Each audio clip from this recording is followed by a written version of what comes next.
Okay, तो discipline में सब लोगों ने बताया आज्ञाकारिता, कहना मानना, परमेश्वर के वचन के अनुसार चलना, गुड वैल्यूज के अकॉर्डिंग अपने जीवन को व्यतीत करना। जो मोर अप्रोप्रिएट आंसर है वो एक्चुअली जो आईवी दीदी ने कहा वो, इन सब का मिक्सचर जो है या उस डायरेक्शन में जो है वो है कि क्या डिसिप्लिन मीन्स कोई ऐसा रूटीन, कोई ऐसे नियम, कोई ऐसी बातें जो हमसे कही गई हैं, कोई ऐसी आज्ञाएं, कमांडमेंट्स जो हमें दी गई हैं, कोई सर्टेन इंस्ट्रक्शंस जो हमें फॉलो करनी है, हमें कहा गया है किसी ने, किसी बड़े ने या घर में या टीचर ने या जहां पर भी, एक जगह का जो एक सर्टेन सिस्टम है, आप स्कूल में, आपने जो भी जॉब प्लेस है, आपकी वर्क प्लेस है, वहां का एक अपना डिसिप्लिन है, एक नियम कानून है, एक सिस्टम है बना हुआ होता है।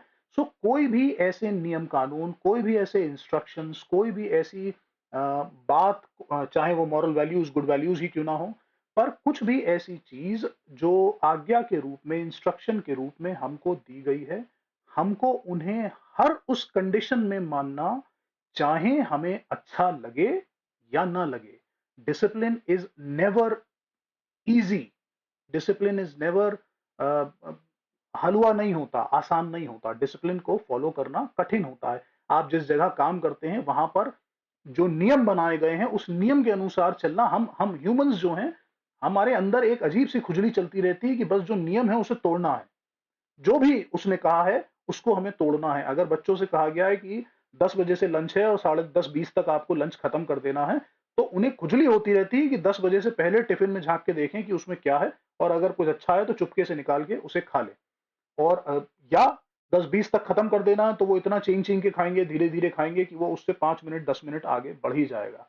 पढ़ने का टाइम आप घर में डिसाइड करते हैं या कुछ भी करते हैं, वैसे ही आपके अपने वर्क प्लेस में, आपके अपने घर में अगर एक नियम है, एक सर्टन चीजें हैं कि आपको ये करना है, ये नहीं करना है, we try to just revoke those discipline.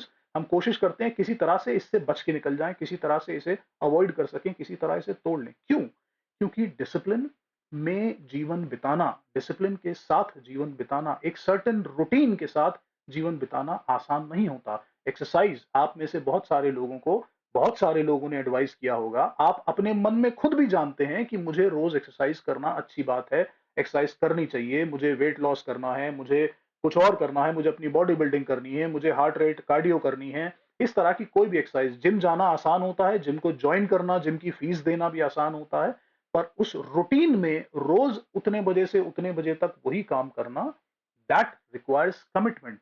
इसे डिसिप्लिन कहते हैं। अगर आप डिसिप्लिन से जिम नहीं जा रहे हैं तो आप कुछ भी करें, आप जिस उद्देश्य से जिम जाना चाहते हैं वो काम नहीं होगा। यदि आपने कोई चीज तय करी, हर बार नए साल से पहले क्रिसमस वाले वीक में सब लोग आने वाले साल के लिए कुछ ना कुछ चीजें क्लेम करते हैं। अब इस साल में हम ये करेंगे, इस साल में हम ऐसा अचीव करेंगे, इस साल में हम ये वाला काम नहीं करेंगे, सब कुछ करते हैं। कितने लोग, आप में से कितने लोग मुझे गारंटी के साथ ये कह सकते हैं, जो बातें आप क्रिसमस वीक में डिसाइड करते हैं वो नेक्स्ट ईयर पूरी हो जाती हैं? 100%। बताइए। एक भी नहीं, एक भी नहीं नहीं। होती, एक भी नहीं होती। क्यों नहीं हो पाती? क्योंकि we are not disciplined, we don't discipline ourselves. हमें अपने आप को डिसिप्लिन में रखना अच्छा नहीं लगता, क्योंकि डिसिप्लिन इज, ऐसा लगता है कि डिसिप्लिन में रहना एक बोझ है, कोई हमें कंट्रोल कर रहा है, कोई चीजें हमें कंट्रोल कर रही, कोई चीजें नहीं कंट्रोल कर रही हैं। ये आपका अपना डिसिप्लिन है, आप खुद अपने बारे में डिसाइड कर रहे हैं कि मुझे क्या करना है, क्या नहीं करना है। या फिर घर के कोई बड़े, या फिर परमेश्वर का वचन हमें आज्ञा बता रहा है, हमें बता रहा है कि ये काम करना है, दी एंड, फुल स्टॉप। ये काम ऐसे हुआ और ये वाला काम नहीं करना है, रात के 8 बजे से पहले घर में आ जाना है, फुल स्टॉप। लेकिन फिर भी अगर नहीं आ रहे हैं तो वो डिसिप्लिन का उल्लंघन है, हम उसे यही कहते हैं, आज्ञा का उल्लंघन है। क्यों मुश्किल है? क्योंकि डिसिप्लिन में रहने के लिए आपको आपके मन के विरुद्ध जाना पड़ता है, आपकी अपनी इच्छाओं के विरुद्ध जाना पड़ता है। चाहे आपको अच्छा लगे या न लगे, चाहे मन कर रहा हो या न कर रहा हो, चाहे आज थोड़ी सी वीकनेस आ रही है, अरे आज मुझे अच्छा नहीं लग रहा, आज थोड़ा मन नहीं हो रहा, आज रहने देते हैं, आज रिलैक्स कर लेते हैं, आज थोड़ा देर में उठ जाते हैं। सर्टन सर्टन कुछ ना कुछ चीजें हम ढूंढ लेते हैं उससे बचने के लिए, क्योंकि वो हमारी इच्छाओं के, हमारी स्वेच्छा के, हमारी मर्जी के, हमारे अ, हमें, हमारा मन नहीं करता। It's against our own will. इसलिए डिसिप्लिन मुश्किल होता है। बच्चों को डिसिप्लिन करना इसीलिए मुश्किल होता है, चाहे स्कूल हो, चाहे घर हो, कुछ भी हो, क्योंकि आप उन्हें कुछ ऐसी बातें बोल रहे हैं जो उनका करने की इच्छा नहीं है, वो उनका मन नहीं है, और क्योंकि उनका मन नहीं है इसलिए वो उसका उल्लंघन करते हैं। पर जैसा आप सब ने बोला कि यदि हम डिसिप्लिन से चलते हैं, यदि हर कोई जानता है लेकिन कोई नहीं करता, सोचिए कितनी बड़ी विडंबना है। Every person, every human being, आप भी और जो आपके बाहर अन्य जाति भी हैं वो भी, एवरीवन नोज कि डिसिप्लिन से जीवन बिताने से फायदे होते हैं। Discipline life is a good life, लेकिन नो वन फॉलोज इट। ये विडंबना है, ये दुखद है। यदि आप परमेश्वर के वचन से बुद्धि अर्जित करना चाहते हैं, यदि आप सचमुच में अपना जीवन बुद्धि के साथ व्यतीत करना चाहते हैं, यदि आप सचमुच में वो खजाना हासिल कर लेना चाहते हैं, ढूंढ लेना चाहते हैं जो चांदी और हीरे और जवाहरातों से भी ज्यादा उत्तम है, तो you have to come into discipline. अगर आप नहीं डिसिप्लिन से उसे फॉलो करेंगे जो बातें लिखी गई हैं, तो फिर जो आप अर्जित करना चाहते हैं वो नहीं होगा, और पॉसिबल चांसेस हैं कि उसका ऑपोजिट होता चला जाए। यदि आप जिम नहीं जा रहे हैं, वेट लॉस के लिए ज्वाइन किया था और वेट लॉस के लिए जिम नहीं जा रहे हैं, एक्सरसाइज नहीं कर रहे हैं, तो अल्टीमेटली क्या हो रहा है? बेसिकली आप खा रहे हैं, कैलोरीज इकट्ठी हो रही हैं, और वेट लॉस करना चाहते थे लेकिन वेट गेन होता चला जा रहा है, बढ़ता चला जा रहा है। सो ऑपोजिट उसका रिएक्शन होने लगा, क्योंकि हमें करना कुछ और था, बताया कुछ और गया था, पर हम कर कुछ और रहे हैं, इसकी वजह से डिफरेंट है। बुद्धि के लिए डिसिप्लिन अनिवार्य है, उसके अलावा ये आएगा नहीं। ये किताब सुनने की नहीं है, मैं शुरू से ये बात रिपीट कर रहा हूं। This book, particularly this book, is not a book just to listen, कि सुन लिया और काम खत्म हो गया, नहीं। हर एक बात पर, एक एक लाइन पर, every single liner you have to meditate, you have to chew, उसको चबाना है, जुगाली करनी है, 10 बार, 20 बार, 50 बार। और जब आप उसको अपनी जिंदगी पे अप्लाई करेंगे डिसिप्लिन के साथ, वेदर यू लाइक इट और नॉट, चाहे मन करे या ना करे, but if you do, you will see the difference definitely.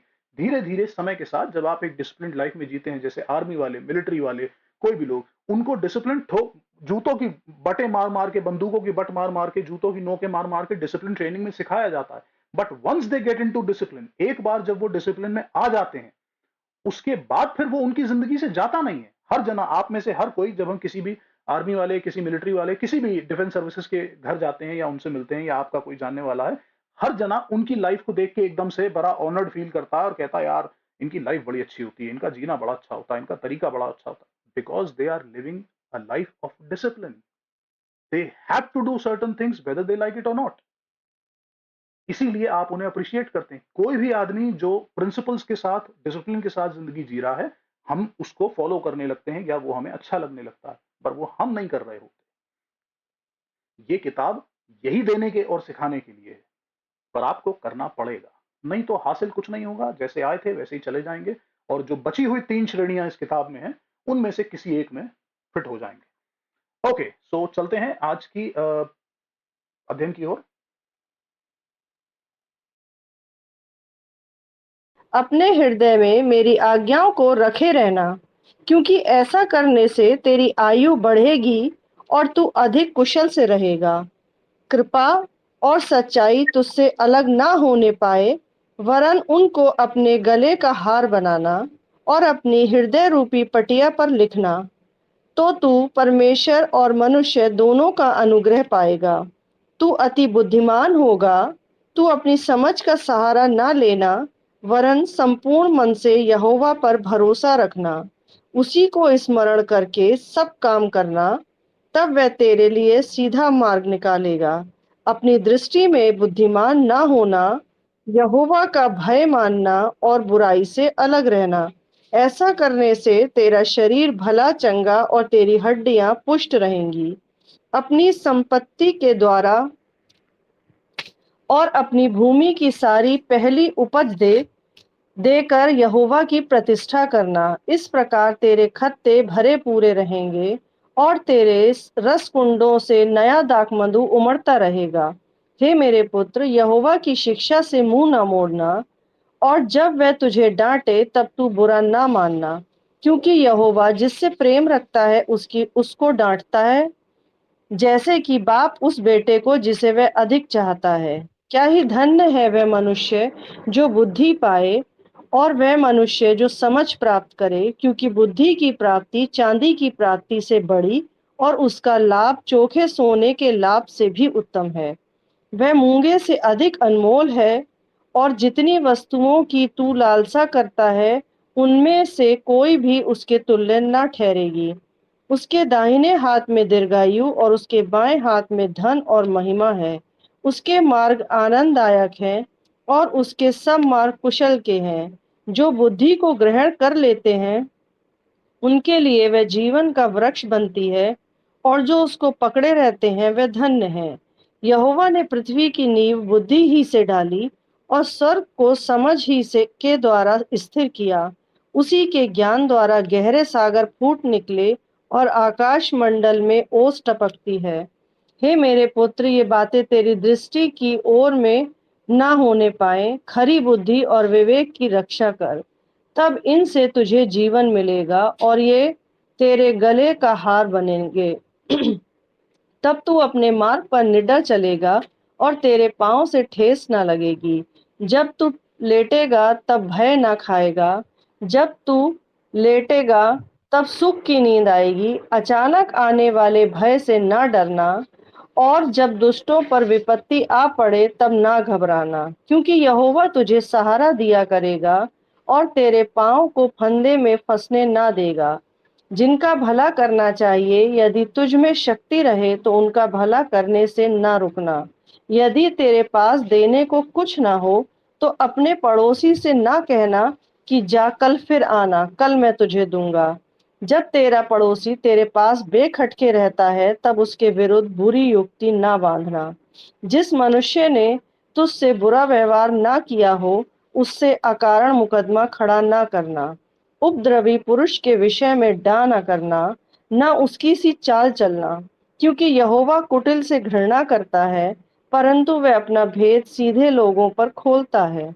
दुष्ट के घर पर यहोवा का शाप और धर्मियों के वास स्थान पर उसकी आशीष होती है।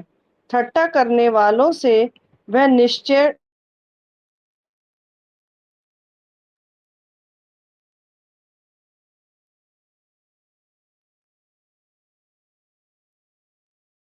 और दीनों पर अनुग्रह करता है।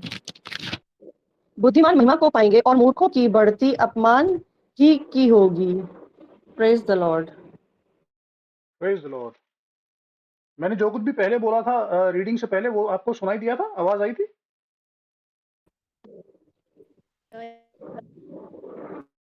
हेलो?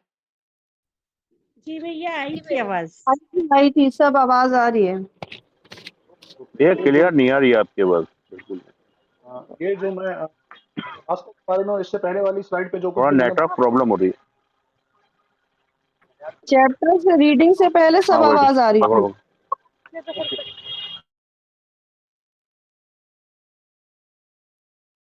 ओके। सो इस किताब में मैंने कहा जैसा कि ये किताब हमें डोंट्स के बारे में बताती है, कि जो हमें नहीं करना है, वहां से शुरुआत होती है। क्यों मैं डोंट की बात कर रहा हूं, या क्यों मैंने इसको इस तरह से कह रहा हूं कि ये किताब हमें ये बताती है कि बुद्धि क्या नहीं करती है। क्यों? क्योंकि इस किताब में 14 बार से ज्यादा ना करना, ना ना ना ना ना शब्द का इस्तेमाल हुआ है। तू ऐसा ना करना, तू ये ना करना, तू वो ना करना। अगर मैं आपको चिट्ठी लिखूं और जिसमें बहुत सारे इंस्ट्रक्शंस ऐसे लिखूं कि तुम्हें ये नहीं करना, ये नहीं करना, ये नहीं करना, ये नहीं करना, इस तरह से नहीं जाना, उस तरह से नहीं जाना, इसके साथ नहीं जाना, उसके साथ नहीं करना, तो आप उसको क्या टाइटल देंगे? कि ये हमसे कुछ ना करने के लिए कह रहा है। उस किताब का मोटा मोटा हेडलाइन जो होगा वो ये होगा कि ये डोंट्स के बारे में बात हो रही है, कि हमें ये वाली चीजें नहीं करनी। 14 बार इस एक अध्याय में ना का जिक्र किया गया है। क्या कह रहा है ये अध्याय? अब फिर से इसे पढ़ते हैं। हे मेरे पुत्र, अगेन ये पर्सनल है, और एक पिता अपने पुत्र से बातें कर रहा है। सुलेमान रहबाम से बातें कर रहा है, या दाऊद सुलेमान से, जिस भी तरह आप लें। मेरी शिक्षा को न भूलना। पहला ना, पहला डोंट यहां आया। मेरी शिक्षा को न भूलना, ये बात बार बार इस पूरी किताब में रिपीट करी जा रही है। जब हम पहली अध्याय में थे, पहली बात पहले अध्याय के 8वें और 9वें पद में इसी बात को दूसरे तरीके से मैंने कल जब आपको कंपैरिजंस के बारे में बताया था, पैरेललिज्म बताया था, तो मैंने कहा था कि कई बार एक ही बात को अलग-अलग कहकर एक ही बात को और ज्यादा स्थापित करने की कोशिश की गई है इस किताब में, और सुलेमान ने इसको बहुत बार किया है। पहले अध्याय के 8वें 9वें पद में, हे मेरे पुत्र, अपने पिता की शिक्षा पर कान लगा और अपनी माता की बात की शिक्षा को न तज, क्योंकि वे मानो तेरे सिर के लिए शोभायमान मुकुट और तेरे गरीब के लिए कंठमाला होंगी। वहां भी उसने इस बात को कहा। उसके बाद जब हम दूसरे अध्याय में आए, वहां भी शुरुआत ऐसे ही हुई, हे मेरे पुत्र, यदि तू मेरे वचन को ग्रहण करे और मेरी आज्ञाओं को अपने हृदय में रख छोड़े और बुद्धि की बातों को ध्यान से सुने और समझ की बातों पर मन लगाकर सोचे, और फिर आगे आगे बातें। सो वो स्टार्ट ही ऐसे हो रही थी, अगर तू ऐसा ऐसा करेगा तो ये होगा। तो इन अदर वर्ड्स वो यही कह रहा है, डू दिस, इसको न भूलना, इसको छोड़ना नहीं, इन बातों को याद रखना। जब हम किसी को, अपने बच्चे को या किसी को भी समझाते हैं और किसी बात पर हमें जोर देना होता है, एम्फसाइज करना होता है, हम उसको बिल्कुल याद करा देना चाहते हैं कि हम उससे क्या कह रहे हैं, तो हम उसे अलग अलग एंगल से एक ही बातों को समझाने की कोशिश कर रहे हैं कि देखो बेटा, ऐसा करना है, इस बात को याद रखना, भूलना नहीं, जो मैं कह रहा हूं इस बात को गांठ बांध लो। और अलग अलग तरीके से हम बहुत सारे वर्ड्स का इस्तेमाल करके हम एक ही बात को एम्फसाइज करने की कोशिश कर रहे हैं।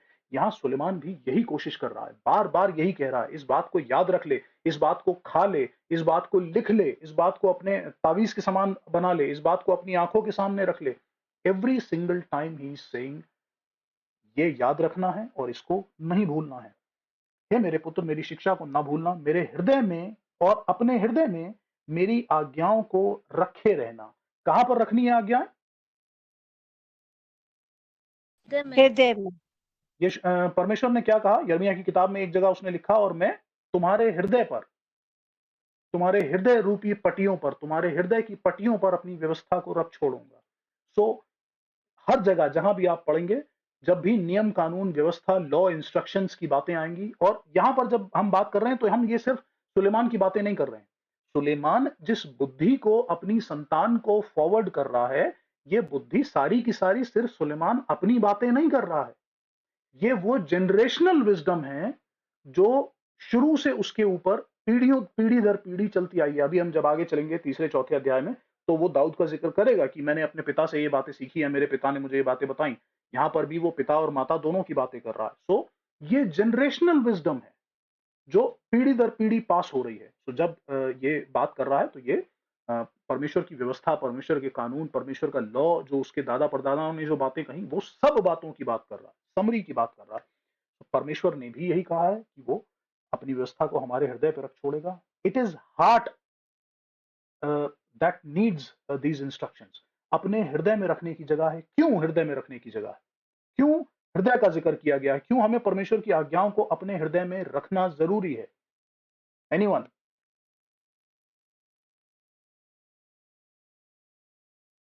क्योंकि हृदय वो जगह है या वो चीज है जो सबसे ज्यादा धोखेबाज है। आपका दिल आपको सबसे ज्यादा धोखा देता है। आपकी अपनी मर्जी, मेरी इच्छा, ये चीजें आपको सबसे ज्यादा धोखा देती हैं। आपका मन ही सबसे ज्यादा धोखेबाज है। इसलिए आपको परमेश्वर की आज्ञाओं को अपने मन में रखने की आवश्यकता है। दूसरा रीजन क्यों मन में आवश्यकता है? क्योंकि मन वो जगह है जहां पाप पैदा होता है। मन वो जगह है जहां पहले पाप आता है। वो एक्शन बाद में लेता है, पर मन में पहले आता है। यीशु मसीह ने क्या कहा? यदि कोई व्यक्ति अपने भाई पर, तू क्रोध ना करना, यीशु मसीह ने कहा तू अपने भाई पर कभी भी क्रोध ना करना, क्योंकि यदि तू क्रोध करे तो तू हत्या करता है। तू व्यभिचार न करना, क्योंकि यदि तू किसी व्यवस्था में लिखा है कि तू व्यभिचार न करना, लेकिन मैं तुमसे कहता हूं कि यदि तू किसी को बुरी नजर से देख भी ले तो तूने व्यभिचार कर दिया। कैसे कर दिया? मैंने तो छुआ नहीं उसे, मैंने तो उसके साथ कुछ किया नहीं, मैं तो सिर्फ गुस्सा ही तो था अपने भाई से, मैंने कुछ उसका खून थोड़ी कर दिया, मैंने उसका सर थोड़ी फोड़ दिया था, अभी तो मैंने गाली भी नहीं दी थी, बस मैं अपने मन में नाराज हो रहा था क्योंकि जो आज उसने किया। और यीशु मसीह ने उन आज्ञाओं को और ज्यादा स्ट्रिक्ट बना दिया, और ज्यादा कठिन बना दिया। क्यों? क्या कहना चाह रहे हैं वह यीशु मसीह? क्या हमें एक और आज्ञा दे दी जा रही है? नहीं, आज्ञा नहीं दे दी जा रही। यीशु मसीह हमें यही समझाने की कोशिश कर रहे हैं कि गुस्सा मन में पैदा हुआ है, और ये दिस विल लीड दिस सिन का ओरिजिन, पाप का ओरिजिन आपके हृदय में होता है। एक्चुअल पाप आपके अंदर पैदा होता है। और आपका वो पाप आपको जो अंदर पैदा हो चुका है, जगह ले चुका है, वो आपको धीरे धीरे धीरे धीरे उस एक्शन की तरफ लीड करता जाता है जो फाइनली उस पाप का जो ऑलरेडी अंदर पैदा हो चुका है उसका आउटकम होगा या उसका रिजल्ट होगा या उसका फाइनल जो दिखने वाली विजिबल चीज होगी। तो जो सिन पैदा हुआ वो इनविजिबल रूप में अंदर हो गया, अब तो बस उसका एक्शन बाकी है। काम तो मैं कर चुका हूं ऑलरेडी, अपने हृदय में मैं पहले ही मार चुका हूं उसे। अब तो मैं सिर्फ एक्शन दे रहा हूं। मन में तो मैंने सारी प्लानिंग कर ली है, सब कुछ कर लिया। जब वो वहां जाएगा, अच्छा वहां जा रहा होगा, 4 दिन के बाद फिर उसे ट्रैक करूंगा और जब वो इतने बजे वहां जाता है वहां जाके उसका सर फोड़ दूंगा। ये सब कुछ तो हो चुका ना, तो मेरे अंदर तो वो मर चुका। गुड साइड भी बता रहा हूं मैं इसकी, सिर्फ पाप की बात नहीं कर रहा हूं, अच्छी साइड भी बता रहा हूं। अब्राहम से परमेश्वर ने कहा जा और इसहाक को, जो तेरा इकलौता बेटा है, उसको पहाड़ पर जाकर, पर्वत पर जाकर बलिदान कर दे। सो जब हम उत्पत्ति पढ़ रहे थे तब मैंने बताया था कि वो सारी कहानियां चित्रण भी हैं जो यीशु मसीह के बारे में बताता है। और समहाउ अब्राहम जो था, अब्राहम का विश्वास क्यों कहा जाता है, अब्राहम विश्वास का पिता क्यों कहा जाता है? कौन सा ऐसा विश्वास कर लिया अब्राहम ने? कौन सी ऐसी वाली बात हुई जो अब्राहम के लिए विश्वास गिनी गई? जब उसने अपने बेटे को पहाड़ पर ले जाके बलि करने के लिए चाकू उठाया, फरिश्ते ने रोका, वहां लिखा है ना कि और अब्राहम के लिए यह बात विश्वास गिनी गई। कौन सी बात? कहां पर विश्वास दिखाई दे रहा है यहाँ पे? बताइए, एक्सप्लेन करिए। अगर ये नहीं जानते हैं तो फिर आप विश्वास के बारे में कुछ नहीं जानते हैं अभी। विच वॉज द भैया उसने पॉइंट? जो जी, जो भैया उसको आज्ञा दी गई थी परमेश्वर द्वारा, उसको उसने ब्लाइंड फेथ में आकर, मतलब ब्लाइंडली फॉलो किया था, क्योंकि उसको अंदर से पता था कि खुदा ने उससे वंश बनाने हैं और खुदा ही है जो प्रोवाइड भी करेगा। तो वो इसी फेथ से चला गया था भैया, डाउट नहीं किया था उसने भैया। ओके। कोई और?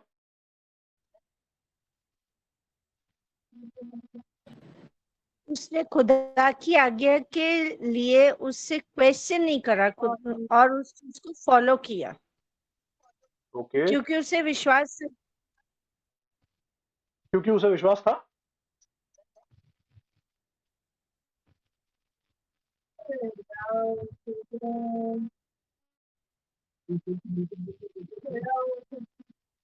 सिस्टर निधि, आपका माइक बंद करिए प्लीज।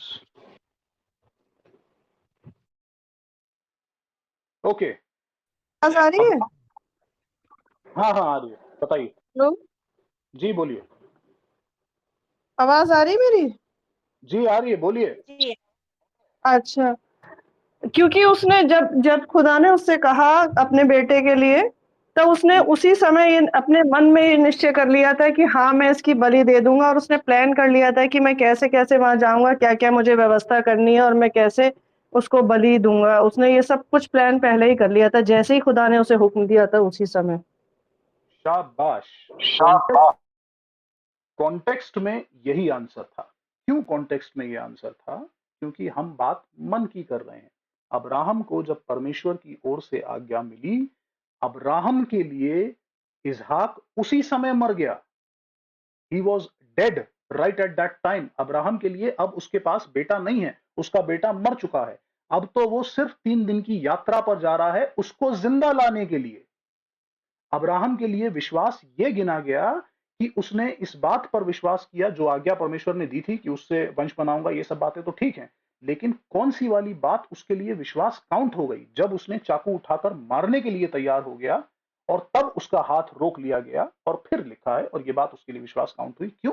क्योंकि अब्राहम ऑलरेडी वो सब कुछ कर चुका था कि ये तो मर चुका है, ये मेरा नहीं है। परमेश्वर ने मांग लिया, मैंने परमेश्वर को दे दिया, कहानी खत्म हो गई।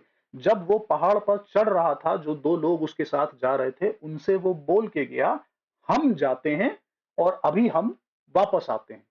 ही वॉज सो श्योर कि मैं इस बच्चे को, इस लड़के को जिंदा लेके आऊंगा पहाड़ से। जब मैं उतरूंगा तो ये मेरे साथ आएगा। That was his faith on God.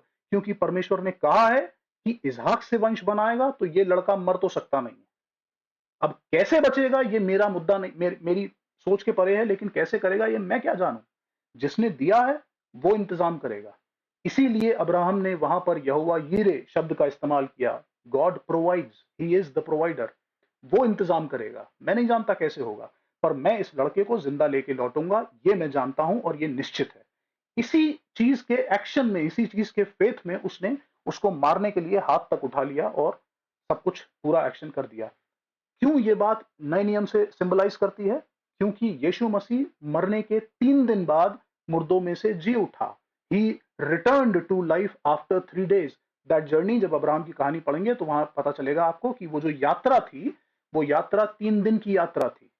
So Abraham के लिए इसहाक वहीं घर पे मर गया, फिर वो 3 दिन की यात्रा पे पहाड़ पे गया और 3 दिन की यात्रा के बाद लड़के को जिंदा लेके आया। सो क्रूसिफिक्शन, 3 दिन का गैप और रिजरक्शन, ये कहानी वहां पर पोर्ट्रे की गई। And that was the same hill जिस जगह पर अब्राहम ने इसहाक को बलि चढ़ाया या बलि चढ़ाने के लिए गया, that was the same hill जिस पहाड़ पर यीशु मसीह को सलीब दी गई थी। सो ये वहां की कहानी थी। But this whole thing happened in his heart. Action उसने 3 दिन बाद लिया, पर अब्राहम के लिए इसहाक वहीं मर गया। Everything happens in your heart. आपका हृदय सबसे इंपॉर्टेंट जगह है। अभी हम और आगे पढ़ेंगे हृदय के बारे में कुछ और, पर आपके हृदय में सारी चीजें होती हैं। सो पाप वहीं पैदा होता है, वहीं से आपको सिखाया जाएगा। परमेश्वर भी अपनी इच्छाओं को वहीं रखता है। क्या चीज ओवरटेक करेगी, ये आपका डिसीजन मैटर करेगा। आप किस चीज की तरफ आप किस पाले में जाएंगे, ये वो डिसाइड करेगा। सो यदि परमेश्वर की आज्ञाएं आप अपने हृदय में रखते हैं, तो आप जैसे ही पाप की अवस्था में आएंगे या पाप की सिचुएशन आपके सामने आएगी, आप वहां से भाग लेंगे, आप वहां रुकेंगे नहीं। इससे पहले कि पाप जड़ पकड़े, आप वहां से निकल लेंगे। क्यों? क्योंकि परमेश्वर की आज्ञाएं आपने अपने मन में रख छोड़ी हैं। वो आज्ञाएं आपको याद दिलाएंगी, नहीं नहीं नहीं नहीं नहीं, ये नहीं करना, यहां नहीं जा सकते तुम, ये तुम्हारे लिए नहीं है, this is not for you, run. और आप वहां से निकल लेंगे इससे पहले कि पाप जड़ पकड़े। क्योंकि पाप जड़ पकड़ेगा, जैसे ही मौका मिलेगा पाप जड़ पकड़ेगा और आप फिर उसमें गिर जाएंगे। आगे बढ़ते हैं। कृपा और सच्चाई, क्योंकि ऐसा करने से तेरी आयु बढ़ेगी और तू अधिक कुशल से रहेगा। सो यहाँ इसी जीवन की बात हो रही है। तेरी आयु बढ़ेगी और तू कुशल से रहेगा। कहाँ? मरने के बाद नहीं, अनंत जीवन की बात नहीं हो रही है। यदि तू बुद्धि से अपने जीवन को जिएगा, परमेश्वर की आज्ञाओं को अपने हृदय में रखेगा, तो इसी जीवन में तुझे उसका बेनिफिट मिलेगा। ओके। कृपा और सच्चाई तुझसे अलग ना होने पाए, वरन उनको अपने गले का हार बनाकर अपने हृदय रूपी पटिया पर रखना। तू तो परमेश्वर और मनुष्य दोनों का अनुग्रह पाएगा। तू अति बुद्धिमान होगा यदि तू कृपा और सच्चाई को अपने मन में रखेगा, फेवर और ट्रूथ को अपने अंदर रखेगा। तो बहुत सारे लोगों ने इसे सचमुच में इतना लिटरल ले लिया। यहूदियों ने भी इसको इतना लिटरल ले लिया कि उन्होंने ताबीज बनाने शुरू कर दिया और ताबीज बना के गले में लटकाना शुरू कर दिया। नहीं नहीं नहीं, यहाँ पर उसकी बात नहीं हो रही है। यहाँ स्पिरिचुअल बात हो रही है, अपने हृदय की पटिया पर लिखने की बात हो रही है, जैसा वहां पर भी यिर्मयाह में भी लिखा हुआ है।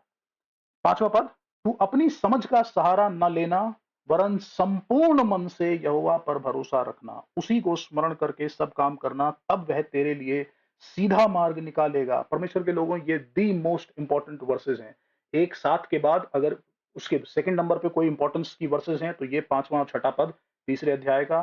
तू अपनी समझ का सहारा मत लेना, वरन संपूर्ण मन से यहोवा पर भरोसा रखना। उसी को स्मरण करके सब काम करना, तब वो तेरे लिए सीधा मार्ग निकालेगा। तू अपनी दृष्टि में बुद्धिमान न होना, यहोवा का भय मानना और बुराई से अलग रहना। अपनी समझ का सहारा नहीं लेना, संपूर्ण मन से कंप्लीटली लीन ऑन, तकिया करना जिसे कहते हैं, वो परमेश्वर के ऊपर करना। तब जब तू ऐसा करेगा, अगर तू संपूर्ण मन से परमेश्वर पर भरोसा रखेगा, उसी को स्मरण करके, वो तुम्हारे दिमाग में बैकग्राउंड में हर समय प्ले होना चाहिए, that there is God standing with you, that there are instructions, परमेश्वर की आज्ञाएं हैं जो तुम्हारे दिमाग में हर समय टेप की तरह बजती रहनी चाहिए। जब तू ऐसा करेगा, हर काम उसको स्मरण करके करेगा, तब वह तेरे लिए सीधा मार्ग निकालेगा। तुम्हारे रास्ते अपने आप आसान हो जाएंगे, तुम्हारे रास्ते अपने आप सीधे हो जाएंगे। कोई तिगड़म नहीं भिड़ानी पड़ेगी, कोई जुगाड़ तुगाड़ सोचनी नहीं पड़ेगी, कुछ नहीं करना पड़ेगा। बहुत सी बार जब नए नए ईसाई होते हैं, जब नए नए मसीह में आते हैं, विश्वासी बनते हैं और बहुत जोश होता है, तो हम हर समय ये वाली हमारे अंदर खुजली होती है, अब हमें क्या करना है, अब हम क्या करें, भैया हमें बताइए क्या करें, भैया हमें बताइए क्या करें, अच्छा अब कैसे करना, अब कैसे करना। जब धीरे धीरे आप मैच्योर होते चले जाते हैं, परमेश्वर को सीखते जाते हैं, समझते जाते हैं, तो धीरे धीरे हमें पता चलने लगता है कि अरे हमें तो कुछ करना ही नहीं है, हमें कुछ नहीं करना है और उसी से हमें बेनिफिट मिलेगा। एक्शंस में हमें नहीं जाना होता, हमें अपने अंदर सारे काम करने होते हैं। हमारा सारी लड़ाई, हमारी सारी जद्दोजहद अपने आप से होती है। हमें सबसे ज्यादा काम अपने ऊपर करना होता है, अपने मन की सबसे ज्यादा हिफाजत करनी होती है। कल हम पढ़ेंगे 4थे अध्याय में इस बात को। तू अपनी समझ का सहारा न लेना, अपनी बुद्धि नहीं लड़ानी है। यदि तू पूरी रीति से परमेश्वर पर भरोसा करे और अपनी खोपड़ी बीच में न अड़ाए, तो परमेश्वर तुम्हारे लिए सीधा मार्ग निकालेगा। एक ऐसा रास्ता आएगा सामने जिसमें कुछ नहीं करना पड़ेगा, कोई तड़ीझाम नहीं होगा, कोई तिगड़म नहीं लगानी पड़ेगी और रास्ता आराम से निकल जाएगा बिना कुछ करे। आप कहेंगे, अरे हमने तो कुछ किया ही नहीं, अरे कुछ हुआ ही नहीं, कुछ करना ही नहीं पड़ा हमें तो, और काम हो गया। और आप में से बहुतों की गवाही भी हो सकती है कि कई सारी चीजों में ऐसी गवाही आपने अपने जीवन में फेस करी हो कि आपको कुछ नहीं करना पड़ा और काम हो गया। तू अपनी दृष्टि में बुद्धिमान ना होना, यहोवा का भय मानना और बुराई से अलग रहना। ऐसा करने से तेरा शरीर भला चंगा और तेरी हड्डियां हष्ट-पुष्ट होंगी। सो अपनी बुद्धि का सहारा ना लेना, इसका क्या मतलब है? या अपनी दृष्टि में बुद्धिमान ना होना, अपनी ही आईज में, अपनी ही आंखों में, अपने ही समझ में अपने आप को बुद्धिमान ना समझना। इन अदर वर्ड्स, जो बातें आपको नेचुरली लगती हैं कि यही रास्ता है, यही तरीका है, वो मत सोचना। क्योंकि जो तुम्हें नेचुरली लगता है कि सही है, जो तुम्हें नेचुरली लगता है कि अरे यही तो रास्ता है, यही तरीका होता है, सब लोग ऐसे ही करते हैं, यही तरीका है, वो नहीं करना है। क्योंकि जो तुम्हें सही लग रहा है वो सही नहीं है। जरूरी नहीं है जो तुम्हारी आंखों में, तुम्हारी बुद्धि में, तुम्हारी समझ में सही दिखाई दे रहा हो वही स्पिरिचुअल रास्ता हो, वही परमेश्वर का रास्ता हो। परमेश्वर बहुत अजीब रास्ते लेता है। परमेश्वर के काम करने का तरीका मनुष्य की समझ के बहुत परे है। समझ में बिल्कुल नहीं आता कि परमेश्वर कैसे काम करता है। यीशु मसीह के चमत्कारों को देखिए, एक ही टाइप के लोगों के ऊपर उसने हर बार अलग तरीके से चमत्कार करे। क्यों? और क्या कोई समझ सकता है कि उसने क्यों करे? क्या उनके पीछे कोई लॉजिक है? अगर आपको लॉजिक मिल जाए तो मुझे बताइएगा। एक अंधे को बोल के ठीक कर देना, 10 अंधे आ रहे हैं और 10 कोढ़ी हैं और उनको सिर्फ कह देना जाओ अपने घर जाओ, और जाते जाते वो ठीक हो गए। एक से कह रहा है जा जाके पानी में अपने आप को धो ले, एक से कुछ और कह रहा है। उनके पीछे क्या कोई कहानी है, कोई रीजन है, कोई लॉजिक है? कुछ नहीं। पर ये परमेश्वर का तरीका है।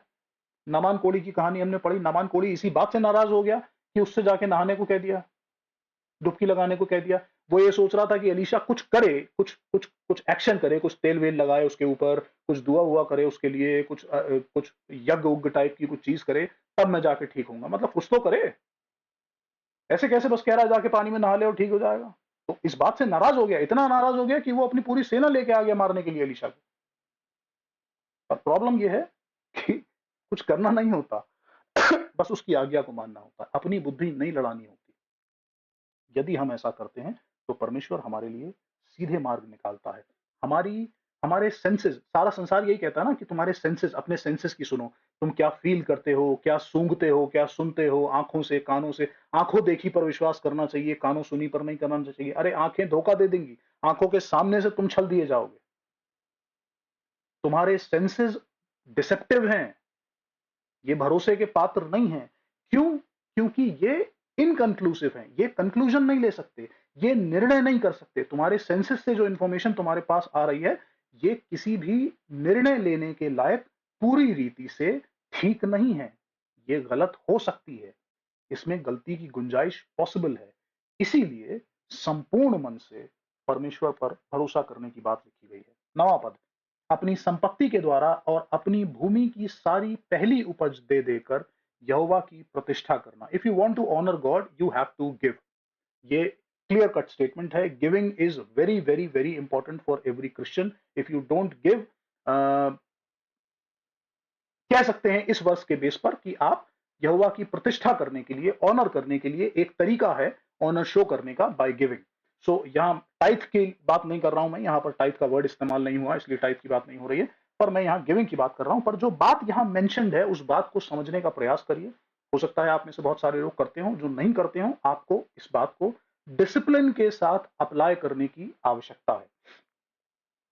अपनी संपत्ति के द्वारा, पैसे की बात हो रही है, मनी की बात हो रही है। आप में से कोई भी जना किसान मुझे नहीं लगता, अगर कोई है तो वो फसल से कर सकता है, पर अगर कोई किसान नहीं है और आपकी इनकम नोटों के रूप में आती है, पैसे के रूप में आती है, तो फिर उसी चीज की बात हो रही है। यदि आपकी इनकम किसी और तरीके से आती है, आप अभी भी बार्टर सिस्टम के साथ जी रहे हैं, सामान के साथ सामान ले रहे हैं, तो फिर आप उस सामान के साथ भी उसकी महिमा कर सकते हैं, या उसी सामान को देकर उसकी महिमा कर सकते हैं। यदि आप किसान हैं तो फसल दे के कर सकते हैं, या कोई भी बार्टर सिस्टम में आप कोई चीज लेते हैं, चावल के बदले आप दाल ले रहे हैं, तो आप चावल दे के उसकी महिमा कर सकते हैं। पर यदि आपकी इनकम का सोर्स पैसा है, कैश है, रुपया है, तो फिर रुपए की बात हो रही है।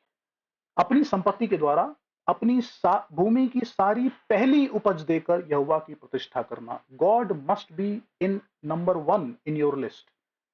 परमेश्वर पहले आना चाहिए। जब आपकी तनख्वाह आती है, जब आपका पैसा आता है, जब आपके हाथ में किसी भी तरह का कोई बेनिफिट, प्रॉफिट, कोई भी चीज आती है, the very first thing in your mind should come that how will I honour God with this. मैं परमेश्वर से, इस पैसे से मैं परमेश्वर को कैसे आदर दूं, या किस तरह से मैं उसके लिए क्या कर दूं, कुछ कर दूं। So you have to give your first portion. पहले बचा कुचा परमेश्वर को नहीं दिया जाता, या बचा कुचा परमेश्वर को नहीं देना चाहिए। ये ऑनरेबल नहीं है। आप घर में खाना आपने बनाया, और यदि कोई मेहमान आया हुआ है, तो आप मेहमान से ये नहीं कहते कि भैया जाओ जरा किचन में 2 रोटी बची होंगी, उसको ले आओ और खा लो। भले ही ऐसा ही हो, लेकिन आप मेहमान के मुंह पे तो ऐसा नहीं कहते कम से कम कि अच्छा वो थोड़ी देर का, हम लोग तो खाना खा चुके हैं, वो बचा हुआ रखा है, हम आपके लिए ले आते हैं। नहीं, यू डोंट डू दैट। बेइज्जती है, बदतमीजी है किसी के साथ। और यहां तो हम परमेश्वर की बात कर रहे हैं, जो मेहमान नहीं है, आप उसके मुंह पे बोले या ना बोले, उसे सब कुछ पता है। सो अपनी भूमि की सारी पहली उपज दे देकर यहोवा की प्रतिष्ठा करना। Whenever your salary comes into your hand, पहला पोर्शन जो भी आपका हृदय करे, आपके आनंद से, आपके जॉय से। अगेन, मैंने शुरू में ये बात बता दी, मैं इस समय टाइप की बात नहीं कर रहा हूं। टाइप का चैप्टर किसी और दिन बात करेंगे, और टाइप पे बहुत सारी बातें मैं आपको बताऊंगा दशवांश को लेके। यहां हम बात कर रहे हैं गिविंग की, ऑफरिंग की, या किसी भी रीति से आप परमेश्वर को ऑनर करने के लिए अपने फाइनेंसेस से उसको प्रतिष्ठा दे सकते हैं। Finances are means of honouring God. पैसा इंपॉर्टेंट है, और पैसा देकर परमेश्वर का आदर किया जा सकता है। सो ये एक इंपॉर्टेंट चीज है। इसलिए but try to give it the first portion.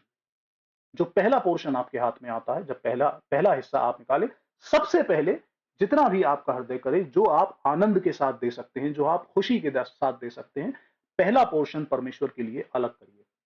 मैंने चर्च की अभी कोई बात नहीं करी है। I am saying to honour God you have to be, it should be in your mind. ये आपके हृदय में होना चाहिए कि मुझे क्या करना है। See, it's not where you give, what you give, how much you give, it's what is in your heart. यदि तूने हृदय में, तू अपने भाई से नाराज है, तो तूने खून कर दिया। So what is the matter of the issue? मुद्दा क्या है? मुद्दा है कि तेरे हृदय में नफरत नहीं आनी चाहिए। सो एक्शन जब होगा तब होगा, पर तेरे हृदय में ये चीज पहले से डिसाइड हो जानी चाहिए कि क्या होना है, क्या नहीं होना है। तेरे हृदय में तुझे बातें क्लियर होनी चाहिए। जब पैसा हाथ में आ रहा है, तो आपको अपने हृदय में ये बात क्लियर होनी चाहिए, और जैसे ही हाथ में आता है, आपको वो एक्शन ले लेना है। कहां जाएगा, किसे देना है, कैसे उसका यूज करना है, ये बाद की बातें हैं, कभी और चर्चा करेंगे। पर the first portion, honour God with the first portion. पहली चीज से उसका आदर करना, उसकी प्रतिष्ठा करना सीखने की हमें आवश्यकता है। हे मेरे पुत्र, 11वां पद, ऐसा करने से क्या होगा? यदि आप ऐसा करेंगे, यदि आप फर्स्ट पोर्शन उसे देंगे, ऐसा करने से इस प्रकार तेरे खत्ते भरे पूरे रहेंगे, और तेरे रसकुंडों में नया दाख मधु उमड़ता रहेगा। सो बेसिकली आपको किसी भरी वस्तु की घटी नहीं होगी, और आप प्रॉस्पर रहेंगे। प्रॉस्पेरिटी प्रीचिंग जो होती है, या पैसे वाली प्रीचिंग होती है, बहुत सारे लोग और बहुत सारे चर्चेज में टीचिंग है, इसलिए मैं सिर्फ इस बात को बोल रहा हूं। ये बिब्लिकल आइडिया नहीं है, और मैं इसका खंडन करता हूं पूरी तरह से। बता आपको इसलिए रहा हूं क्योंकि हो सकता है आप मिसलेड हो, मिसगाइडेड हो, आपके चर्चेज में ऐसा कहा जाता हो। बहुत सी बार ये कहा जाता है कि यदि आप चर्च में फाइनेंसेस लेके आते हैं, पैसा लेके आते हैं, चाहे वो टाइप की फॉर्म में हो, चाहे वो ऑफरिंग्स की फॉर्म में हो, चाहे वो किसी भी फॉर्म में हो, यदि आप पैसा दे रहे हैं, तो उसके बदले में आपको पैसे की ही ब्लेसिंग मिलेगी, फाइनेंशियल ब्लेसिंग ही मिलेगी। सो ये कोई गारंटी नहीं है। बाइबल ऐसा नहीं कहती कि पैसे के बदले पैसा मिलेगा। ये कोई इन्वेस्टमेंट स्कीम नहीं है कि 10% लेके आओगे तो 100% लेके जाओगे। हाँ, परमेश्वर ने ऐसा कहा है, लेकिन उसके बदले 100% का मतलब वो रिटर्न पैसे के ही फॉर्म में करेगा, ये कहीं नहीं कहा है। ये नहीं लिखा है कि 10 रुपए लाओगे तो 100 रुपए लेके जाओगे। ये कोई इन्वेस्टमेंट स्कीम थोड़ी है। अगर आपको पैसे के बदले पैसा चाहिए, म्यूचुअल फंड में डालिए, स्टॉक्स में डालिए, एफडी खोलिए, आरडी खोलिए, बहुत तरीके, जमीन खरीदिए, बेचिए, पैसे के बदले पैसा कमाइए। और परमेश्वर के भवन में जब आप, या परमेश्वर को जब आप कुछ दे रहे हैं, परमेश्वर के लिए जब आप कुछ कर रहे हैं, तो ये नहीं लिखा पैसे के बदले पैसा मिलेगा। परमेश्वर आपको 100 गुना और उससे भी कहीं ज्यादा देगा। पर परमेश्वर के ब्लेसिंग्स के तरीके फर्क हैं। मैंने कई बार ये बात शुरू से अब तक, नए नियम से जब से हम चलते आए तब से कई बार अब तक ये बताया है, मटेरियलिस्टिक चीजें, संसारिक चीजें, फ्रिज, टीवी, कार, बाथरूम, घर, टाइल्स घर के, और जितनी भी मटेरियलिस्टिक चीजें हैं, these materialistic things are not blessings. ये आशीषें नहीं होती हैं। आशीषें इनके पीछे होती है कि परमेश्वर ने आपको आशीष दी कि आप इनको लाने के लायक हैं। वो आपकी कमाई पर आशीष है, आपके शरीर पर आशीष है कि आप उतनी मेहनत कर पा रहे हैं, कमा पा रहे हैं, जिससे पैसा आ रहा है, जिस पैसे से आप ये खरीद पा रहे हैं। So the blessing is not the thing, the blessing is upon you. आप सरवाइव कर रहे हैं, आप बीमार नहीं हैं, आप परेशान नहीं हैं, आपको चिंता नहीं है, आपको टेंशन नहीं हो रही है, आपको अधिकारियों का फेवर मिला हुआ है, आपके काम आसानी से होते जा रहे हैं। दिस इज ब्लेसिंग,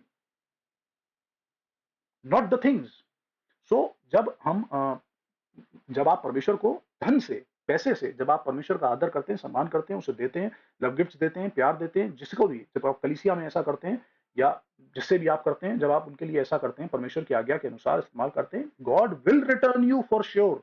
ये निश्चित है। लेकिन किस फॉर्म में रिटर्न करेगा, ये उसकी मर्जी है। हो सकता है वो आपके अंदर ऐसा आनंद दे दे, आपको ऐसा जॉय दे जिसकी जो कीमत पैसे से नहीं खरीदा जा सकता। परमेश्वर ऐसी शांति आपको दे जब सब लोग परेशान हैं, जब सब लोगों को चिंता हो रही है, लेकिन आपके अंदर ऐसी शांति है जो सब समझ के परे है, और लोग पूछने लगे कि भैया क्या हुआ, तुम्हें डर नहीं लग रहा? योना नाव में सो रहा था और लोग आके उसे उठा के कहने लगे, भैया उठ, दुआ कर, यहां हम मरे चले जा रहे हैं। अनाज उनाज फेंकने लगे, चीजें फेंकने लगे। पौलुस, सेम सिमिलर सिचुएशन। और यही कहा गया। योना ने क्या कहा? योना ने कहा मुझे उठा के फेंक दो, सब सही हो जाएगा। So how can they sleep in this situation? Because they know God. परमेश्वर ऐसी शांति देता है। परमेश्वर आपको मुसीबत के समय वो शांति देगा जो सब समझ के परे होगी। क्यों देगा?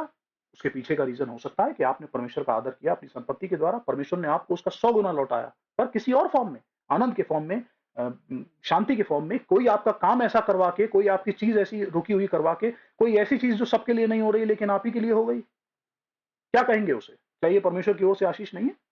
क्या ये आप उतना पैसा, जितना पैसा आपने परमेश्वर को दिया या परमेश्वर के लिए खर्च किया, उतना पैसा दे के आप ये काम करवा पाते? यदि वो पैसा सचमुच में खर्च कर रहे होते, क्या उस पैसे से ये काम हो जाता? नहीं। और क्या उसकी वैल्यू उस पैसे से ज्यादा है जो आपने दिया, जो काम आपका हो गया, जो परमेश्वर ने रास्ता खोल लिया? अगर उसकी वैल्यू उससे ज्यादा है तो क्या ये रिटर्न नहीं है? So you have to widen your eyes. अपने समझ को बड़ा करिए। परमेश्वर के देने के तरीके, परमेश्वर के काम करने के तरीके बहुत फर्क हैं। यही ये किताब, बुद्धि की किताब, हमें समझाने की कोशिश कर रही है। To go deeper, to know God, to see his ways. उसके तरीकों को समझने की आवश्यकता है। ओके, 11वां पद। हे मेरे पुत्र, यहोवा की शिक्षा से मुंह न मोड़ना, और जब वह तुझे डांटे तब तू बुरा न मानना, क्योंकि यहोवा जिससे प्रेम रखता है उसको डांटता है, जैसे कि बाप उस बेटे को जिससे वह अधिक चाहता है। यही बात इब्रानियों की किताब में लिखी है, अभी हम पढ़ते हैं।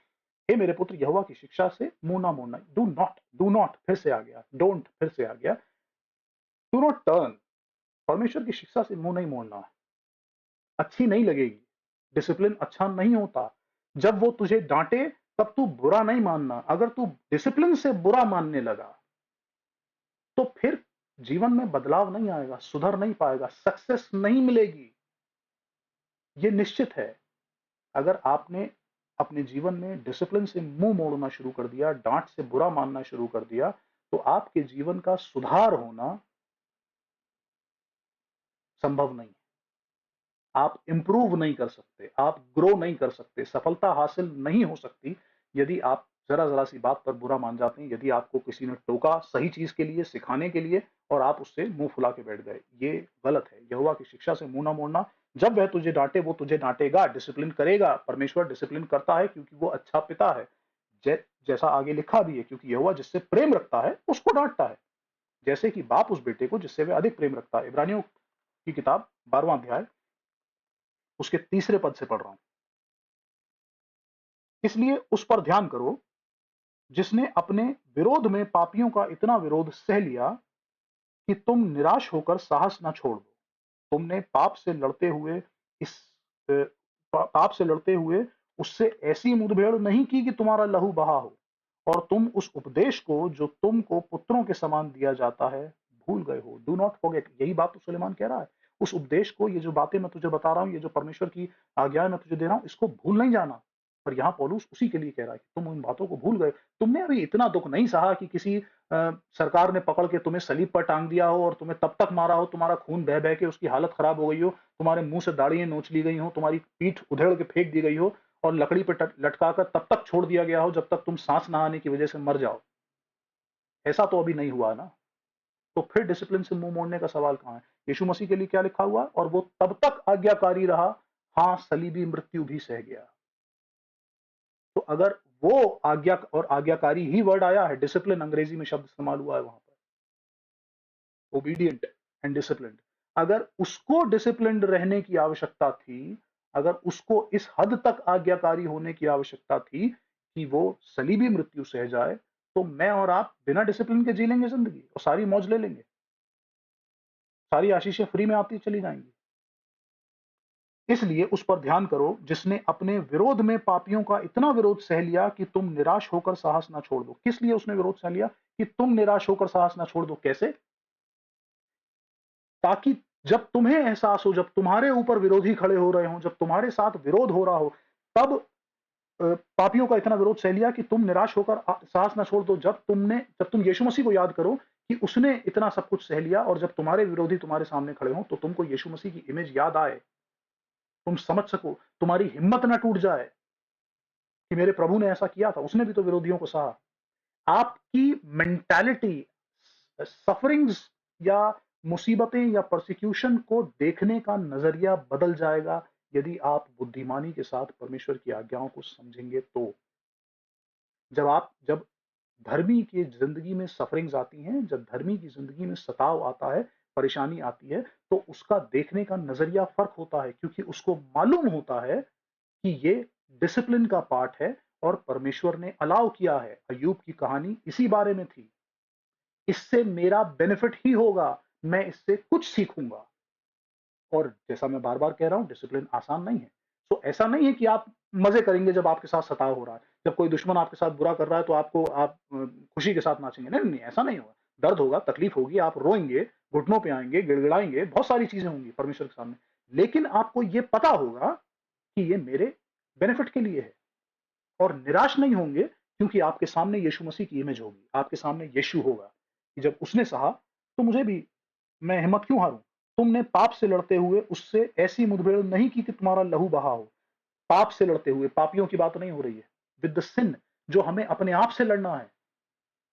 पाप से लड़ने के लिए अभी लहू नहीं बहाया। तुम उस उपदेश को जो तुमको पुत्रों के समान दिया जाता है भूल गए हो। हे मेरे पुत्र, प्रभु की ताड़ना को हल्की बात न जान, और जब वह तुझे घुड़के तो साहस न छोड़। सेम बात जो वहां अभी कह रहा था सुलेमान ने, जो बात कही यहां से कि जब वो तुझे डांटे तब बुरा न मानना, वही कह रहा, जब वो तुझे घुड़के तो साहस न छोड़ना, क्योंकि प्रभु जिससे प्रेम करता है उसी को ताड़ना भी देता है, और जिसे पुत्र बना लेता है उसको कोड़े भी लगाता है। नॉट ऑलवेज, पर बहुत सी बार आपकी बीमारी, आपकी तकलीफ, आपकी मुसीबत, आपकी समस्या जो आपके ऊपर आ रही है, मेजरली उनके 3 कारण होते हैं। या तो दुश्मन की ओर से, शैतान की ओर से आ रही है, या फिर वो आपके अपने लिए हुए कुछ डिसीजंस हैं जिनकी वजह से अब आप उनके कॉन्सिक्वेंसेस को भुगत रहे हैं, और या फिर तीसरी बार परमेश्वर आपको डिसिप्लिन कर रहा है, परमेश्वर आपको सिखाना चाह रहा है।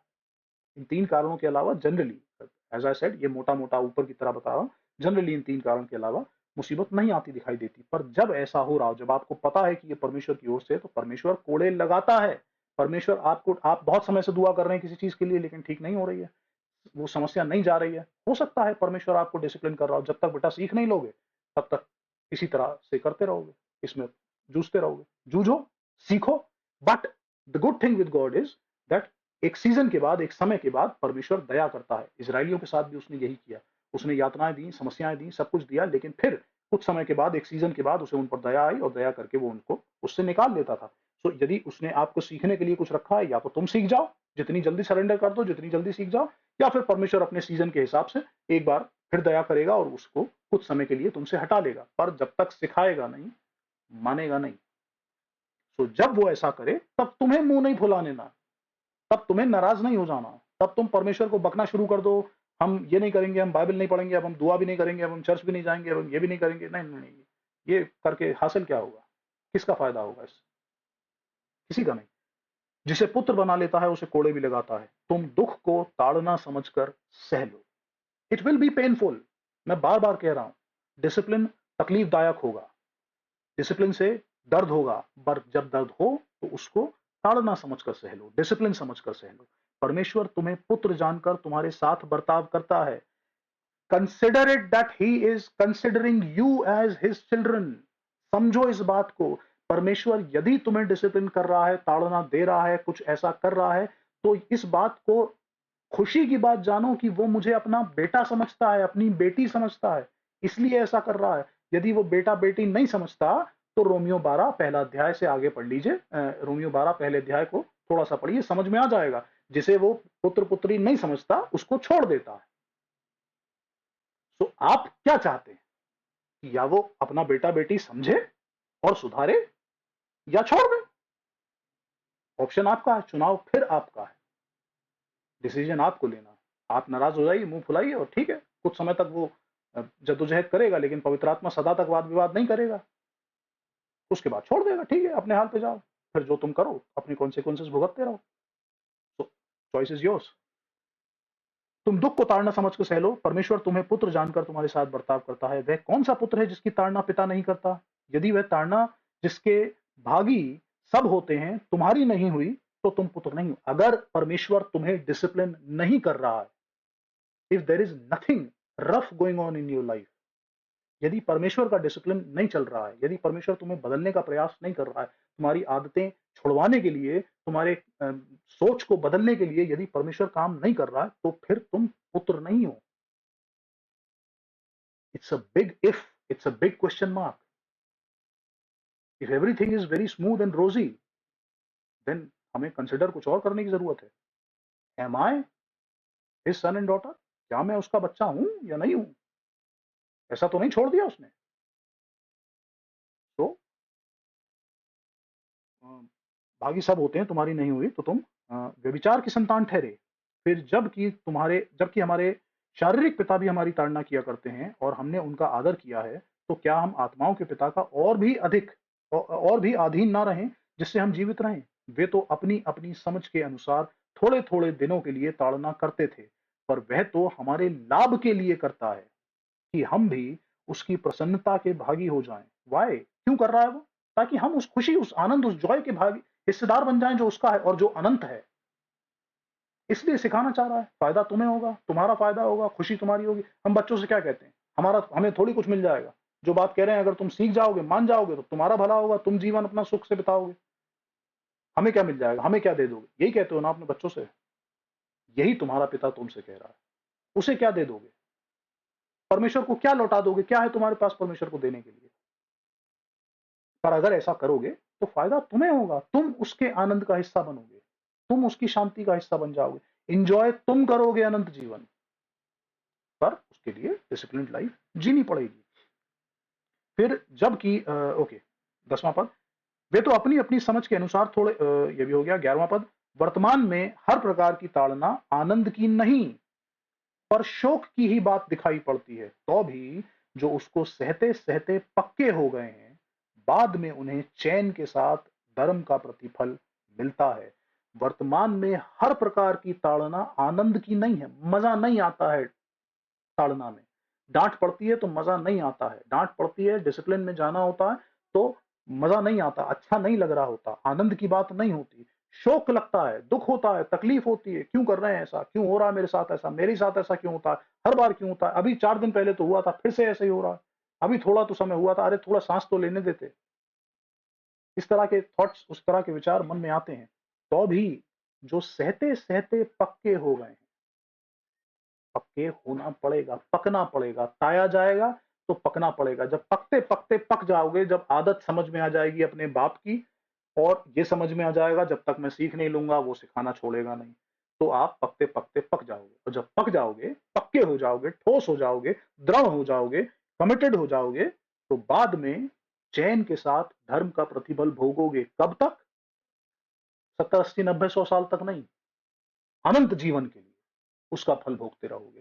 तुम्हें राजा की गद्दी पर बैठना है, तुम यीशु मसीह के साथ राजा कहलाओगे, तुम साम्राज्य संभालोगे, तुम उसके साथी बनोगे, उसके भागीदार बनोगे, तुम उसके पार्टेकर बनोगे। जो कुछ मीरास यीशु मसीह की है, तुम उसकी मीरास का हिस्सा लोगे।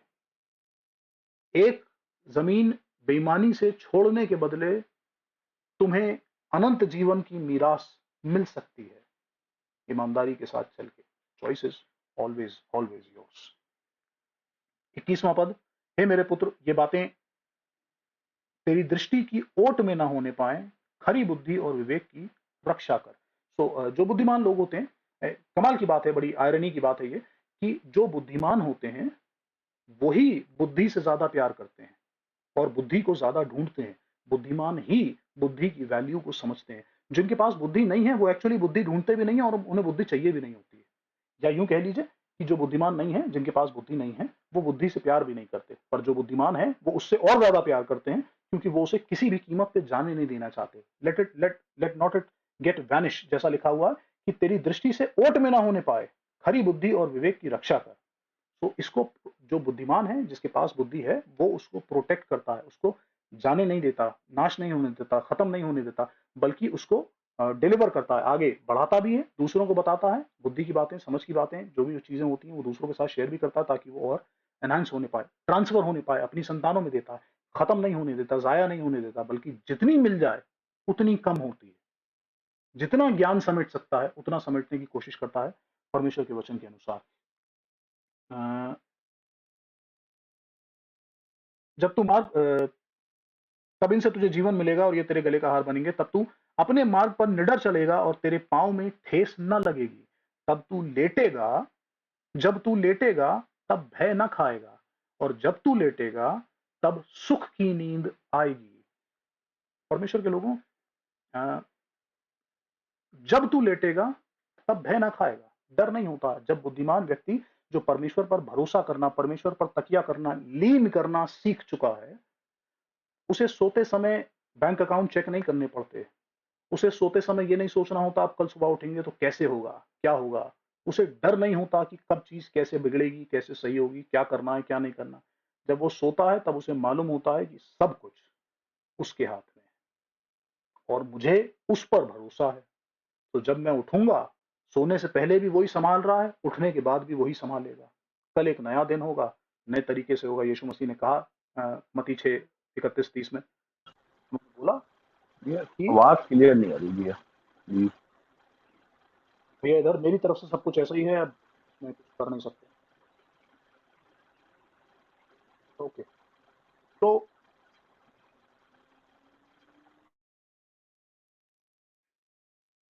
यीशु मसीह ने कहा कल अपनी चिंता खुद कर लेगा। जब कल आएगा तो अपनी चिंता करेगा, आज के लिए आज का दुख काफी है। तो जब आज का दुख काफी था, अब रात हो गई, अब मैं सो रहा हूँ, तो सारी चीजें उसके ऊपर हैं। जब कल आएगा तो कल की कल देखेंगे। जिसने आज संभाला वो कल भी संभालेगा, जो आज की चिंता कर रहा है वो कल की चिंता भी कर लेगा। पर जब कल आएगा तब करेंगे। अब जब सोने का समय, सोते सोते क्या कर लोगे, जग के क्या कर लोगे पूरी रात। तो परमेश्वर, जब तू मार्ग पर हाँ, जब तू लेटेगा तब भय ना खाएगा, और जब तू लेटेगा तब सुख की नींद आएगी। अचानक आने वाले भय से न डरना, और जब दुष्टों पर विपत्ति आ पड़े तब न घबराना। जब आसपास सब जगह विपत्ति दिखाई दे, जब आसपास सब जगह डिस्ट्रक्शन दिखाई दे, जब आसपास चीजें खराब हो रही हो, तुम्हें डरने की आवश्यकता नहीं है। तुम्हें कुछ नहीं होगा, क्योंकि परमेश्वर है। कल मैंने इस बारे में कहा भी था और बताया भी था कोरोना वाले टाइम की बात, कि बहुत सारे ऐसे थे जिन्हें फर्क नहीं पड़ रहा था, मसीही लोग, विश्वासी लोग। अचानक आने वाले भय से न डरना। क्या कहना चाह रहा है? Do not fear with the sudden fear. अचानक से जैसे घबरा जाते हैं, अरे अब क्या होगा, अरे अब क्या करें, अरे ये कैसे हो गया, अरे ये कैसे हो गया। तुम्हें डरने की जरूरत नहीं है। यही बात स्पेसिफिकली कह रहा है, अचानक आने वाले डर से न डरना। You don't have to fear with the fear that is coming. जो अचानक से हो गया, कुछ घट गया, कुछ घटना हो गई, तुम्हें डरने की जरूरत नहीं है। He is there, he is still there. वो तो कहीं नहीं गया ना, उस पर भरोसा करो, वो है और वो संभाल लेगा। और आज्ञा है हमारे लिए, इस तरह से समझ लीजिए, अचानक आने वाले भय से न डरना। जो डर डर आता है, डर अचानक से आता है, डर लगता है, अचानक से सामने आता है, अरे ये क्या हुआ, अरे अब कैसे होगा, पर उससे हमें डरने की आवश्यकता नहीं है। परमेश्वर तब भी है जब दुष्टों पर विपत्ति पड़े, जब चारों तरफ तुम्हारी विपत्ति दिखाई दे रही हो, जब चारों तरफ चीजें खराब हो रही हो, तब तुम्हें घबराने की आवश्यकता नहीं है, क्योंकि यहोवा तुझे सहारा दिया करेगा और तेरे पांव को फंदे में फंसने न देगा। यहाँ 4 बातों का जिक्र है ऊपर से नीचे तक। 23वें पद में पांव का जिक्र था, लिखा है तू अपने मार्ग पर निडर चलेगा और तेरे पांव को ठेस न लगेगी। जब तू चलेगा तो तेरे पांव को ठेस न लगेगी, पांव का जिक्र आया। उसके बाद 2 बार डर का जिक्र लिखा है, डरना नहीं, डरना नहीं, फियर नॉट, फियर नॉट। लेटते समय नहीं डरेगा, जब अचानक भय आएगा तब नहीं डरना। और जब फिर उसके बाद आखिरी 26वें पद में क्या लिखा, क्यों नहीं डरना, क्योंकि यहोवा तुझे संभालेगा और तेरे पांव को फंदे में फंसने ना देगा। सो तुझे ठीक से चलना है, डरना नहीं है, डरना नहीं है। क्यों नहीं डरना, क्योंकि परमेश्वर तेरे पांव को संभाल रहा है। पांव पांव, डर डर, एक कनेक्शन है इस चीज में जो बताने की कोशिश की जा रही है। ओके, यदि तेरे पास देने को कुछ हो तो अपने पड़ोसी से न कहना कि जा कल फिर आना, कल मैं तुझे दूंगा। जब तेरा पड़ोसी तेरे पास बेखटके रहता है तब उसके विरुद्ध बुरी युक्ति न बांधना। जिस मनुष्य से ओके, पड़ोसी, पड़ोसी कौन है? बहुत गंभीर क्वेश्चन है। नए नियम वाले तो ये सवाल हमेशा पूछते रहते हैं कि मेरा पड़ोसी कौन, मेरा पड़ोसी कौन। भैया पड़ोसी कौन है, पड़ोसी बता दीजिए। पड़ोसी को लेके बहुत संभव, बहुत और जने कितने सरमन प्रीच किए गए हैं। मैं इतनी कॉम्प्लिकेशन में नहीं जाऊंगा, बहुत साधारण भाषा में बता रहा हूँ। सचमुच में पड़ोसी कौन होता है? जो आपके घर के आसपास रहता है उसे आप पड़ोसी कहते हैं। पड़ोसी की यही परिभाषा होती है। जब बिब्लिकल रूप में, स्पिरिचुअल रूप में पड़ोसी की बात करी जा रही है, नेबर की बात करी जा रही है, एनी पर्सन जो आपके इतने करीब रहता है या आपके इतने करीबी में है, जिससे आप रोजमर्रा का, जिससे आपके साथ चाल चलन है, जिसके साथ आप रोजमर्रा की बातें करते हैं, जो आपसे आपके क्लोज्ड सर्किट में आता है। आप जहां काम करते हैं वहां जिससे आप रोज मिलते हैं, आपके पड़ोस के डेस्क वाला, आपके पड़ोस के काम करने वाला, जिनके साथ आप ड्यूटी कर रहे हैं, जो आपके सहपाठी हैं, आपके दोस्त हैं, जिनके साथ आप काम कर रहे हैं, जिनके साथ आप रास्ते में जा रहे हैं, कुछ भी इस तरह की चीज, वो लोग जो आपकी क्लोज प्रॉक्सिमिटी में हैं वो आपके पड़ोसी हैं। चाहे वो घर पे हो, चाहे वो आपके काम की जगह पर हो, चाहे कुछ भी हो। जब कोई काम करने वाला जिसके साथ आप जॉब कर रहे होते हैं, यदि वो कुछ कहता भैया मुझे ऐसी समस्या है, थोड़ी हेल्प हो जाएगी, तो आप उसके बारे में कुछ कंसिडर करते हैं, उसके बारे में सोचते हैं। पर कोई और व्यक्ति जो किसी दूसरे डिपार्टमेंट में काम करता है वो आके आपसे कहे तो आप उससे क्या कहेंगे? अरे भाई हम तो तुम्हें नहीं जानते, तुम कौन हो, हम ऐसे कैसे दे दें, हम तुम्हें नहीं जानते। सो जो आपके साथ है वो आपका पड़ोसी है, जिसके साथ आप रोज मिल रहे हैं वो आपका पड़ोसी है, जो आपको अपनी सारी कहानी सुना रहा है, आपकी सारी कहानियां सुन रहा है, वो आपका पड़ोसी है। Anyone who is near you, जो कंसिस्टेंटली आपके अराउंड रहता है, वो आपका पड़ोसी है, चाहे घर पे हो, चाहे वर्क प्लेस पे हो, चाहे कहीं पर भी हो। 32वें पद तक जब हमने पढ़ा, सॉरी 31वें पद तक जो हमने पढ़ा, 1 से लेकर 31 तक हमें यह बताया गया कि बुद्धि क्या नहीं करती है या क्या नहीं करवाती है, बुद्धिमान व्यक्ति को क्या नहीं करना चाहिए। आखिरी 4 पदों में उसका कारण लिखा है। आखिरी 4 पदों में यह बताया गया है कि क्यों बुद्धि ये सब नहीं करती या नहीं करवाती है। क्योंकि यहोवा कुटिल से घृणा करता है परंतु वह अपना भेद सीधे लोगों पर खोलता है। तो क्यों जो खराब हैं, वो लोग जो दुष्ट हैं, जो बुद्धि की नहीं सुन रहे हैं, उनके साथ यहोवा अपने भेदों को नहीं खोलेगा, उन पर बातें रिवील नहीं होंगी, उन पर प्रकाशन नहीं आएंगे और उनसे वो घृणा करेगा। दुष्ट के घर पर यहोवा का शाप और धर्मियों के वास स्थान पर उसकी आशीष होती है। So those who are not wise, those who are not walking according to God's plan, their house will be cursed. उनका घर कर्स्ड है। कर्स्ड होने का क्या मतलब है? चीजें खराब होती रहेंगी, घर में शांति नहीं होगी, घर में चीजें सुधरेंगी नहीं, बढ़ेंगी नहीं, ग्रो नहीं करेंगी, उन्नति नहीं आएगी, बढ़ोतरी नहीं होगी, तरक्की नहीं होगी, प्रोस्पेरिटी नहीं होगी, चीजें खराब होंगी। ये श्राप ऐसा लगेगा जैसे अरे यार हमारा तो घर ही श्रापित है, कोई दुष्टात्मा आके बैठ गई हमारे घर पे। ये वाली चीजें जो नहीं, जो धर्मी नहीं है, जो परमेश्वर की आज्ञा के अनुसार नहीं चलते, उनके साथ ऐसा होता है। दुष्ट के घर पर यहोवा का शाप और धर्मी के वास स्थान पर उसकी आशीष होती है। If you are righteous man, अगर आप अपने रास्ते को परमेश्वर के रास्ते से मेल कराने की कोशिश करते हो, सीधा चलने की कोशिश करते हो, बुद्धि के साथ चलने की कोशिश करते हो, अपनी बुद्धि नहीं लड़ाते हो, then there will be blessing on your house. परमेश्वर की आशीष आपके वासस्थान के ऊपर बनी रहेगी सदा। ठट्टा करने वालों से वह निश्चय ठट्टा करता है और दीनों पर अनुग्रह करता है। ये बात पहला पतरस 5:5 और याकूब की किताब 4:6 में भी लिखी है। जो नोट्स बना रहे हैं लिख लीजिए। 34वां पद जो है इस बात को नए नियम में बताया गया है, पहला पतरस 5:5 और याकूब 4:6 में।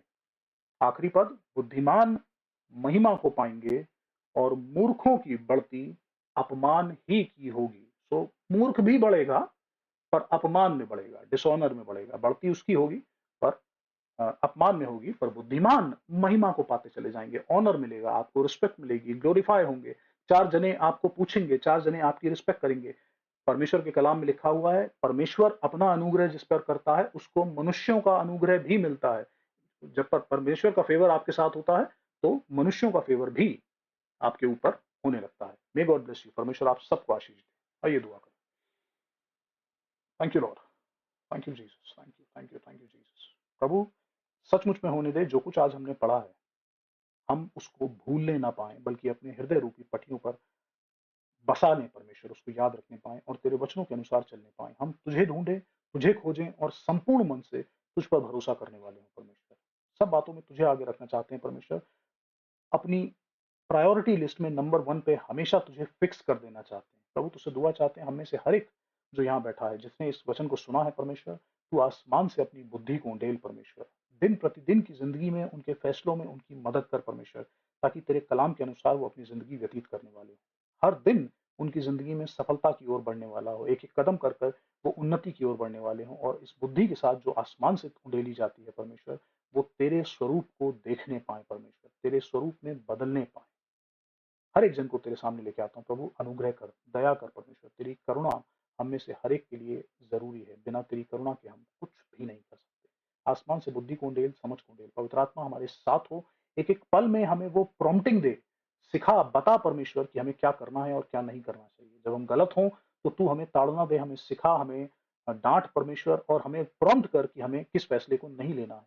और यदि हम सही हैं परमेश्वर, तो तेरा अनुग्रह हमारे साथ बना रहने वाला हो। सारा आदर, सारी महिमा तुझे देते हैं। हर एक जन को तेरे हाथों में सौंपते हैं परमेश्वर। यीशु मसीह नासरी तेरे सच्चे और जीवित नाम से इस दुआ को मांगते हैं। आमीन। आमीन।